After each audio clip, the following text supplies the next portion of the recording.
because there have been more immigrants entering into the United Kingdom in the past 20 years than allegedly in the past 2,000 years. Many changes have taken place and many studies have been done on those changes which are happening in our time and in our society. Changes within crime, changes within the economy, changes within public services, changes within our culture, our society, and changes in social cohesion are all areas which are being analysed and studied because of the increase in immigration in the past 2 decades. And it's this context and this vibe and idea that's happening in this chapter 1 of Exodus. Here is this small group of immigrants come from the land of Canaan, come seeking food and staying, lingering in the land of Canaan and growing into a noticeable and sizable group, the Jewish people, the people of God. Around 1550, a time when a new leader has taken over in Egypt, perhaps Amos the first. He doesn't know Joseph in verse number 8, know him not in the intellectual sense, not in a personal sense, but know him in the sense of like him or approve him. There's a change in Egyptian nationalism, a stronger desire to have their own power and their own culture and their own religion. And this brings around a change in attitude towards this migrant people of the Jews. The book of Exodus will describe for us the restoration of the Garden of Eden. By the end of this book, we will be back where we were at the beginning. God dwelling among his people. At the start of this book, the Jewish people will be building for Pharaoh. At the end of this book, they'll be building for God. At the start of this book and in this chapter, they'll be serving Pharaoh. By the end of this book, they'll be serving God. And so this book is for us a wonderful acted drama of the Christian life, of God breaking into our experience of bondage and sin, of redeeming us, as we'll see, by the blood of the Lamb, of bringing us to his rules, to his commands, to his laws, to his covenant, and enabling us to be redeemed covenant worshippers of himself. So chapter 1 to 19 of the book of Exodus is the movement to Mount Sinai. Chapter 20 to the end of the book is the people of God at Mount Sinai. Chapter 1 and 2 is an introduction to the whole of the book of Exodus, connecting to Genesis. It's volume 2 of the 5-volume set written by Moses, of course. Chapters 1 and 2 connecting to Genesis and then introducing the rest of the book of Exodus. So the key theme, as we've highlighted in our reading of this opening chapter, is the growth of the Church of God. Verse 7, verse 12, verse 20, they multiplied. So we want to see the context in which this growth is taking place and all the time filtering it into our life, our experience, our families, our time. That there's many obstacles here, there's much opposition here, and yet the mighty, powerful purpose of God is being outward. Nothing can stop this. Echoing behind this chapter are the words of the mighty Jesus that we're coming to in Matthew. I will build my church, and the gates of hell shall not prevail against it. All types of opposition will always be there. But God's purpose to build his church will move forward. So thinking first of all of this growth despite disappointment in verses 1 to 7. What a change of time and leadership this is. The names of the 12 sons of Jacob are listed here in an order.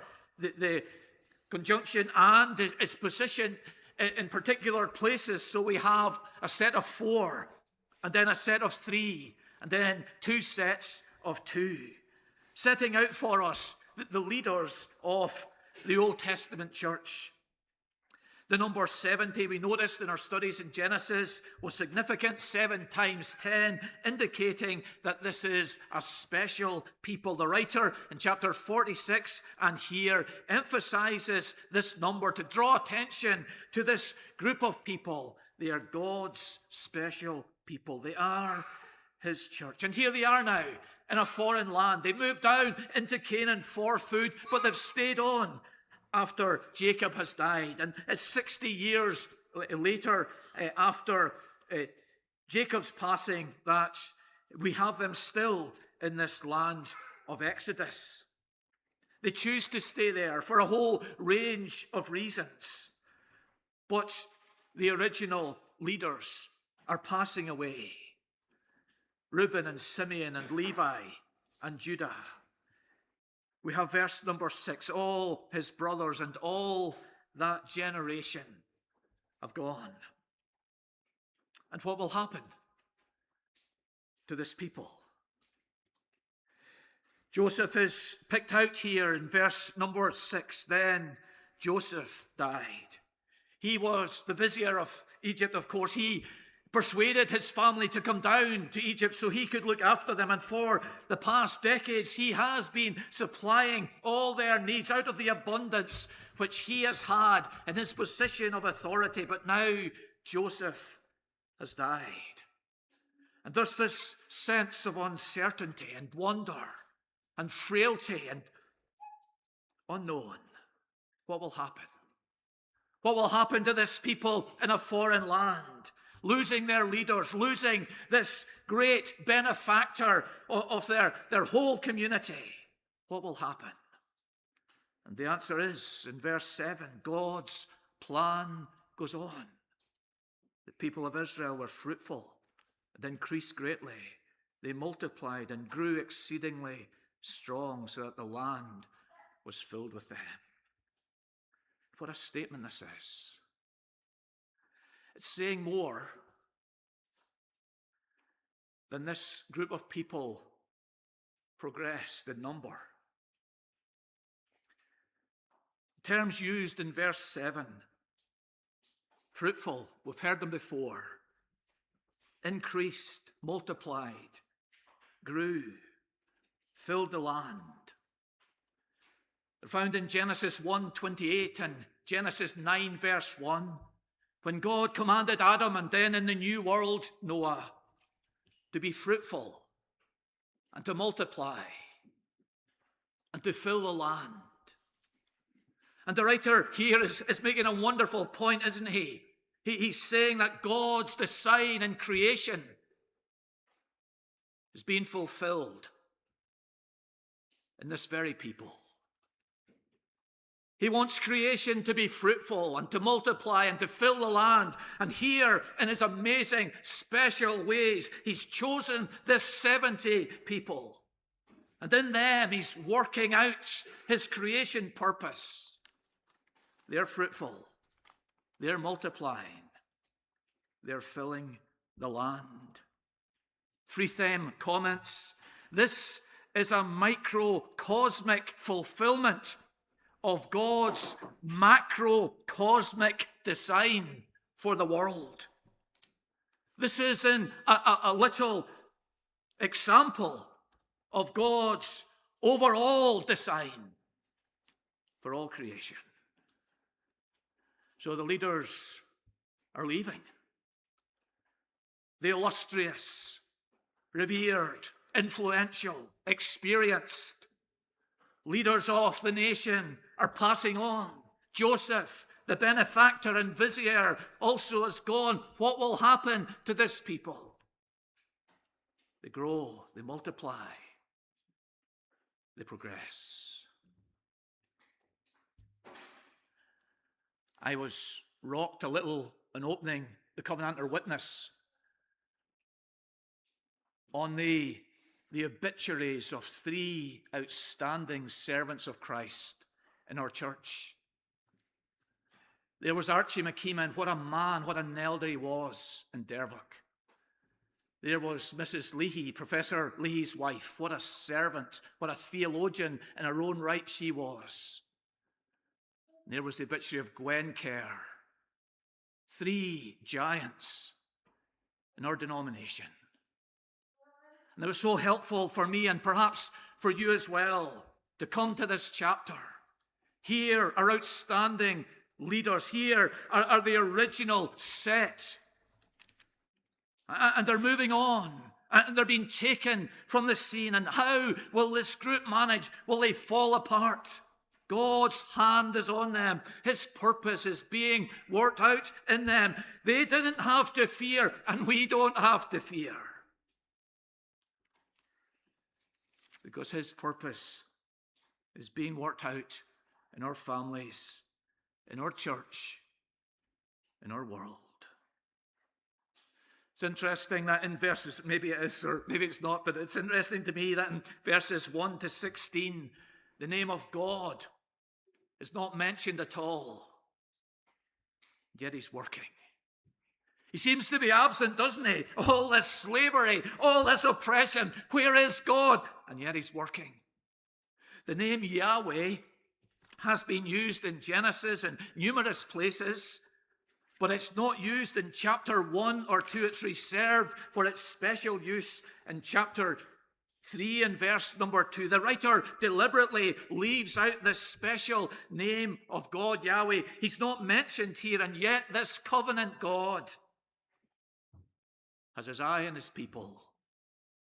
He's working out his purpose. People leave, but God stays. Leaders die, but our God lives. Benefactors end, but God remains. Here he is building his church without an Abraham, without an Isaac, without a Jacob, without a Joseph, without the 12 sons of Israel. We're all dispensable. His work goes on. His purpose will be fulfilled. So let us hope for our church, for our congregation, for the church universal, not in men, not in leaders, but in our God. In a moment, he'll be raising up a new leader who was arguably greater than any leaders had ever been before. This is what our God does. So here's the first obstacle. There's disappointment.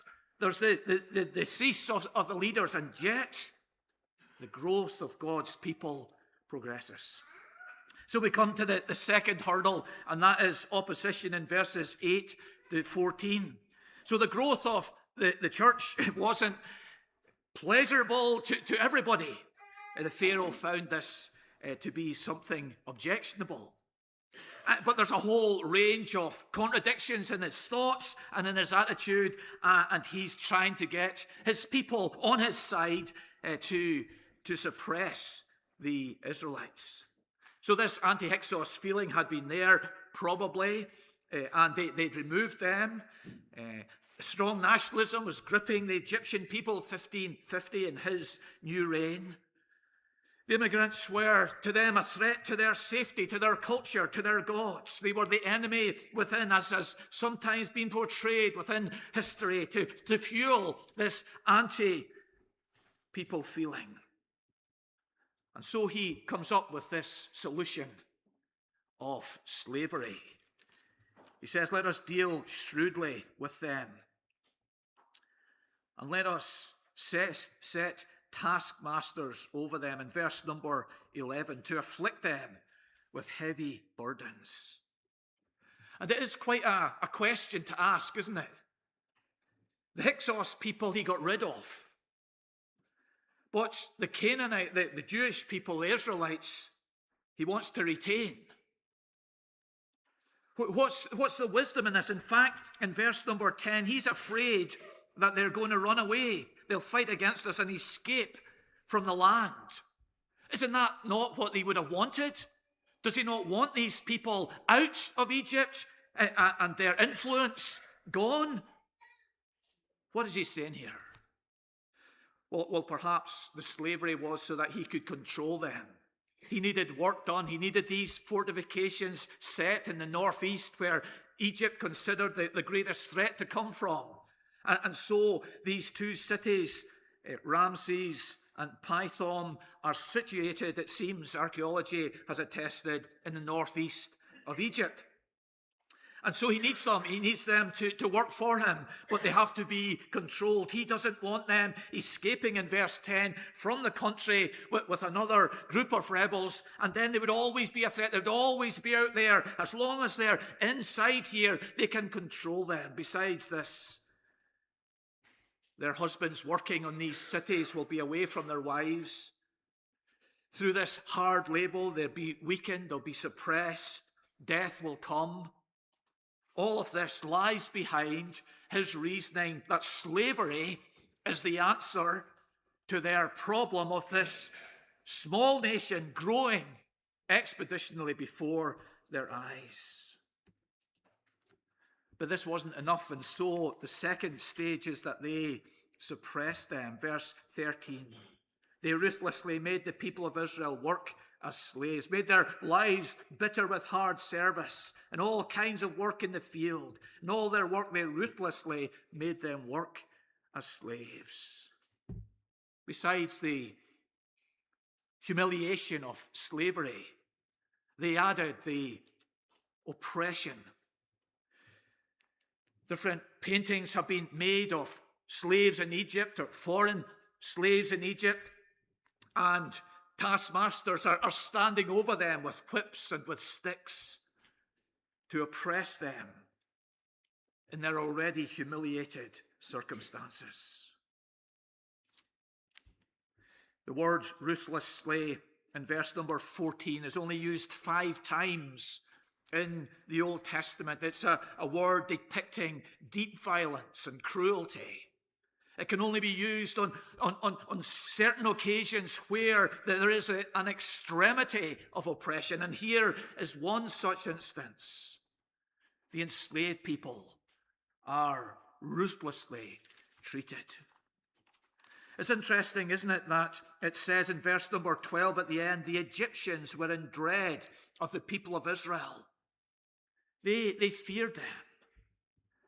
And it seems that this is one instance of this supernatural fear that's instilled in their hearts of God's people. They're not fearing them, it seems, because they might lose their culture or lose their religion or lose their jobs, but it's rather they're recognizing that in this growing people who continue to multiply despite the oppression,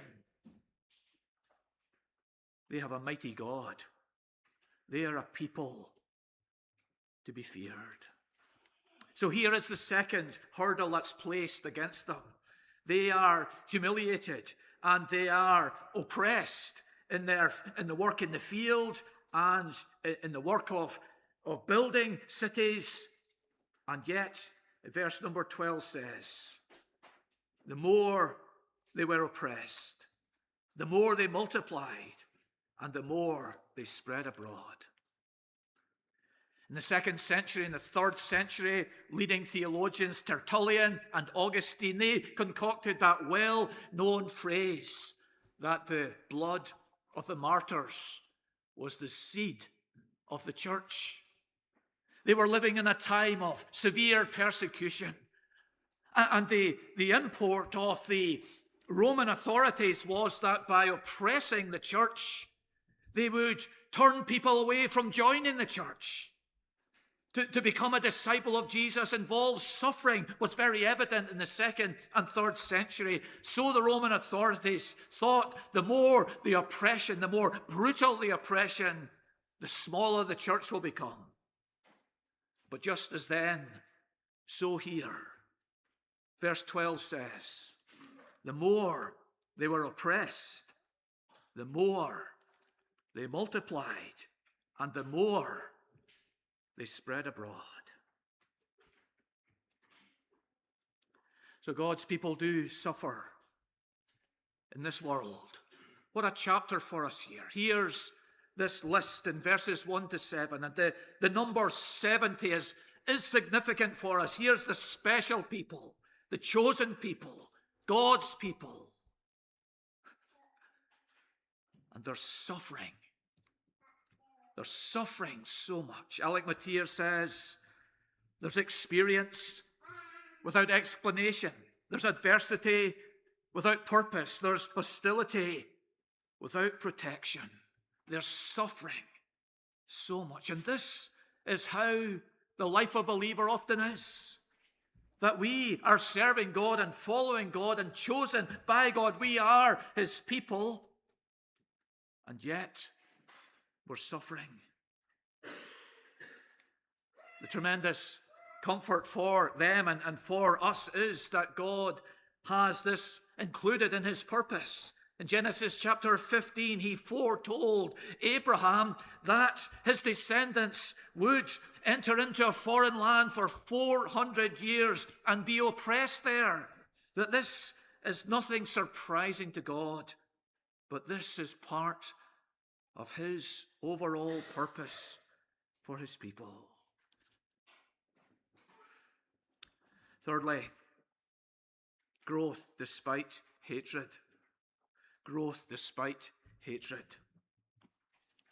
So we come to the midwives, and what wonderful ladies they are.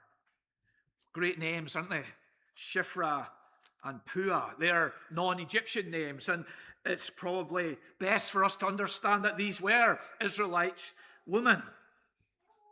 Perhaps they were the senior midwives, and verse 19 perhaps implies that there were other midwives who were working in the nation of Israel at this time. Desi Alexander suggests perhaps that there were only 5 births a day at this stage of the nation, and so they could manage those within that land of Goshen. Perhaps also they were only called when there was distinctive trouble in the birth, and so they were able to manage all of this. So they were commanded by Pharaoh to take away the life of a male child at birth. And over time it was noticed that this was not happening, and so they were summoned to the Pharaoh, and they gave a reply. And perhaps for years you believed that they, like Rahab, lied. But God overruled that lie, and he blessed them with their own families. But as I've looked at this, I don't think they lied. I think they spoke what was actually happening. From Egyptian literature and early literature, there is the position that Egyptian women depended on a midwife. But Israelite mothers, they were more independent. They preferred home births. And only in emergencies were midwives called. And so what the midwives say here is actually what was happening.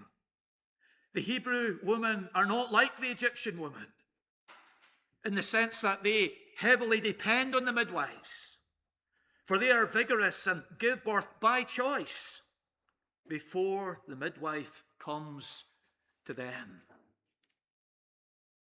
Perhaps there were times when there was an emergency at the birth and the midwife was called and they obeyed God rather than Pharaoh. And God honors them for that. But generally, there was this distinction between the births of Egyptian children and the births of Israelite children, and this was their response to Pharaoh. Why boys? Why not girls? Why were boys selected to have their lives ended rather than girls? Well, perhaps the obvious reason is that at the age of 20, boys were brought into the army and would fight, and Pharaoh's anticipating that down the line he's going to weaken the opposition and ability to oppose the Egyptians. God rewards these midwives. Here is Pharaoh coming up with a new plan, that the enslavement hasn't worked. The brutal treatment in the brickworks and in the field, it hasn't worked.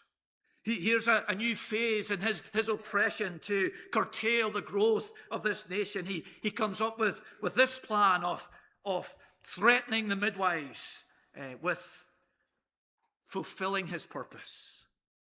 But they fear God. They love God more than Pharaoh. They obey God above Pharaoh, and he rewards them with their own families. Perhaps we're to understand here that these two ladies were devoting their lives to this ministry and this work of care. Perhaps they had taken the decision not to have their own families because of the talents and experience they had to care for the families of others and be servants of the church of God. And God now blesses them. Or maybe they couldn't have families of their own naturally, and God intervenes in their lives. He rewards them and gives to them their own family. But Pharaoh is not finished yet. Because, verse number 20, the people multiplied and grew very strong. Despite all of his schemes, despite all of his attempts, the church was still growing. So Pharaoh includes now the nation in the last verse of our chapter. Then Pharaoh commanded all his people. So he's going out beyond the midwives. He's going out now into all the people of Egypt, and he's saying to them, every son that is born to the Hebrews, you shall cast it into the Nile, but you'll let every daughter live. So the Nile was the big sewer for the nation of Egypt. The people lived on the side of the Nile, and it was filled with all kinds of stuff, and casting a baby into this national sewer would be something that would be easy to do. And to minimize the guilt of this, that the river Nile was revered as a god by the Egyptian people, the god of life and of death. And Pharaoh's implication here is that the Nile god is wanting death at this point to preserve the culture and the religion of Egypt. And so it's waiting for this. And so it minimizes the guilt of the people as they send the male baby into the river. This is really the Nile god who wants this and who's dealing with this. And their guilt would be minimized. So here is Pharaoh's scheme. Here is the apex of his genius. Here is the height of the council of Egypt as they've assessed this problem before their eyes, that hurdle after hurdle that they've placed around the growth of this nation has been kicked over, and it's still growing before them. This is the very pinnacle of their opposition to the growth of the church.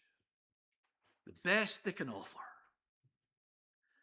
And God takes their darkest, highest edict, and he turns it around for his glory. So they say in this edict, let every daughter live. And God makes the daughters the heroes of the story.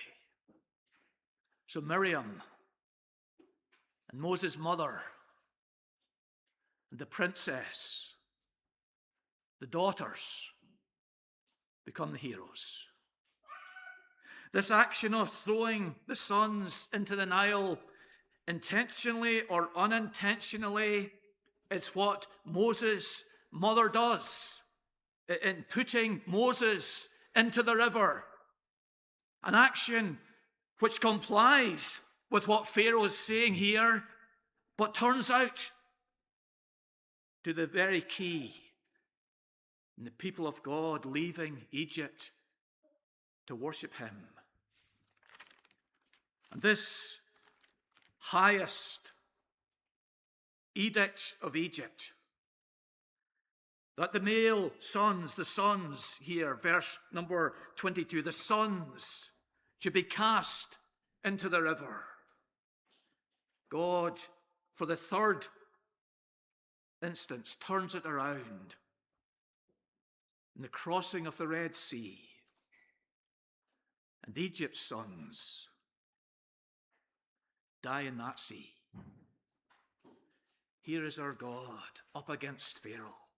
Pharaoh with his counsel. Pharaoh with his men. Pharaoh with his genius. Pharaoh with all the learning of Egypt, seeking to suppress the church of God. But time and time again, God conquers. God triumphs. God outwits. God overcomes. God's purpose goes on. For all of us, one of the lessons lying on the surface of this last paragraph is to invest our lives in fearing God. To invest our lives in fearing God. It includes love, it includes trust, it includes obedience.